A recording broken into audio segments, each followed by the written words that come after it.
News that the Grand Ethiopian Renaissance Dam has been completed has raised tensions in neighboring Egypt and Sudan.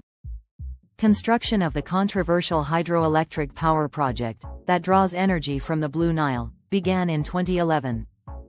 At a cost of more than $4 billion, the mega dam is one of the largest infrastructure projects in Africa. The dam is expected to generate more than 6 gigawatts of electricity for Ethiopia, a country which cannot provide power to 60% of its people. But the cheering in Addis Ababa, to celebrate the project's completion, has provoked jeering and much unease in Sudan and Egypt. The White Nile and Blue Nile converge in Sudan, and the river continues through Egypt before draining into the Mediterranean Sea. The Blue Nile plays a crucial role in providing water for irrigation and hydroelectric power in both Sudan and Egypt. The Blue Nile is also the main source of surface water for Egypt, serving as the source of 90% of Egypt's freshwater resources, relied on by the country's 109 million people. Both Sudan and Egypt worry that their access to the Nile waters could be reduced by the Ethiopian dam. There is also concern that Ethiopia could divert or restrict the downstream flow of water during periods of drought.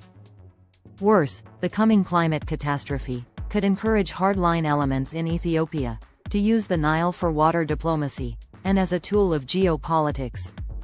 Talks between the countries to resolve the dispute have gone nowhere for a decade.